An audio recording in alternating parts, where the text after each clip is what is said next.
हमारे चारों तरफ की हवा में एक ऐसा तत्व है जो चुपचाप हमारे जीवन की कहानी लिख रहा है। ये हमारे वायुमंडल का सबसे बड़ा हिस्सा है, नाइट्रोजन। पर सवाल ये है कि ये हमारा दोस्त है या फिर दुश्मन। जरा इस नंबर को देखिए। जिस हवा में हम सांस लेते हैं उसमें 78% सिर्फ नाइट्रोजन है, मतलब ऑक्सीजन से भी लगभग 4 गुना ज्यादा। ये सच में हमारे वायुमंडल का एक खामोश बहुमत है। तो सवाल ये उठता है कि अगर ये इतनी ज्यादा है तो आखिर ये करती क्या है। चलिए पहले इसकी अच्छाइयों से कहानी शुरू करते हैं। देखते हैं कि नाइट्रोजन हमारे लिए कितना ज्यादा फायदेमंद है। आपको जानकर हैरानी होगी कि नाइट्रोजन की सबसे बड़ी ताकत है कुछ न करना। जी हां, ये एक निष्क्रिय गैस है, मतलब इसे किसी से ज्यादा मिलना जुलना पसंद नहीं। और इसका यही गुण लोहा और स्टील जैसी इंडस्ट्रीज के लिए वरदान है, जहां ये किसी भी अनचाहे केमिकल रिएक्शन को होने से रोक देती है। और सोचिए, जब इसी नाइट्रोजन को बहुत ज्यादा ठंडा किया जाता है तो ये लिक्विड नाइट्रोजन बन जाती है। ये तो मेडिकल साइंस में किसी जादू की तरह काम करती है। इसी से बायोलॉजिकल सैंपल्स को सालों साल तक सुरक्षित रखा जाता है। और इतना ही नहीं, क्रायोसर्जरी में स्किन की बीमारियों का इलाज भी इसी से होता है। लेकिन नाइट्रोजन हमेशा इतनी सुस्त भी नहीं रहती। जब ये हाइड्रोजन के साथ मिलती है तो बनता है अमोनिया, एक ऐसा कमाल का केमिकल जिसने हमारी दुनिया ही बदल दी। इसे हेबर विधि नाम की एक इंडस्ट्रियल प्रोसेस से बनाया जाता है और ये हमारी मॉडर्न दुनिया के लिए बेहद जरूरी है। जरा देखिए तो, अमोनिया कहाँ कहाँ नहीं है। खेतों में फसलें उगाने वाले खाद से लेकर हमारे फ्रिज को ठंडा रखने वाली गैस तक, और तो और विस्फोटक बनाने में भी इसका इस्तेमाल होता है। ये सच में एक सुपर कंपाउंड है। और मजे की बात तो यह है कि इंसानी फैक्ट्रियों से बहुत पहले से प्रकृति ये काम खुद कर रही थी।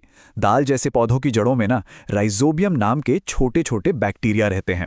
ये बैक्टीरिया हवा की नाइट्रोजन को सीधे पौधों के लिए खाने में बदल देते हैं। इसी कमाल की प्रोसेस को नाइट्रोजन स्थिरीकरण कहते हैं।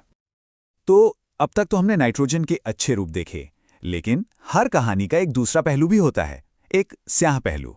चलिए अब देखते हैं कि कैसे यही जिंदगी देने वाला तत्व एक छिपा हुआ खतरा बन सकता है। प्रॉब्लम शुरू होती है यहां से। हमारी गाड़ियों और फैक्ट्रियों से निकलने वाला धुआं, उसमें होते हैं नाइट्रोजन ऑक्साइड। और जब ये सूरज की रोशनी के साथ मिलते हैं तो बनाते हैं फोटोकेमिकल स्मॉग। आसान भाषा में कहें तो शहरों के ऊपर मंडराने वाला जहरीला कोहरा। अगली बार जब किसी बड़े शहर के ऊपर भूरे रंग की धुंध की एक चादर दिखे तो समझ जाइएगा कि यह नाइट्रोजन डाइऑक्साइड गैस है। यही है नाइट्रोजन का वो खतरनाक चेहरा। और ये सिर्फ दिखने में ही बुरा नहीं है, ये हमारे शरीर के लिए जहर है। इसी वजह से आंखों में जलन होती है और हर एक सांस के साथ ये हमारे फेफड़ों में घुसकर उन्हें नुकसान पहुंचाता है। घनी आबादी वाले शहरों के लिए तो ये एक रोज का खतरा बन चुका है। तो नाइट्रोजन अच्छा है या बुरा? कहानी यहां खत्म नहीं होती, बल्कि अब कहानी में एक ऐसा मोड़ आने वाला है जो इस सवाल को और भी ज्यादा उलझा देगा। याद है वो स्मॉग जिसके बारे में हमने अभी बात की? उसका एक मुख्य विलन है नाइट्रिक ऑक्साइड। गाड़ियों के धुएं से निकलने वाला ये पोल्यूटेंट हमारे पर्यावरण के लिए एक सीधा खतरा है। लेकिन, और ये कहानी का सबसे बड़ा लेकिन है, यही नाइट्रिक ऑक्साइड एक नोबेल प्राइज विनिंग मॉलिक्यूल भी है। अब ये कैसे हो सकता है, एक ही चीज जहर भी हो और दवा भी?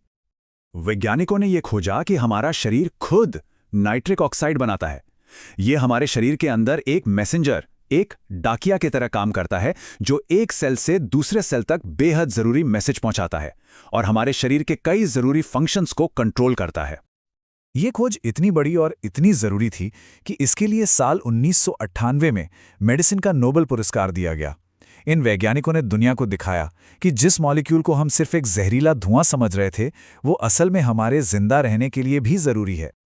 तो हम वापस अपने उसी सवाल पर आते हैं, नाइट्रोजन दोस्त है या दुश्मन?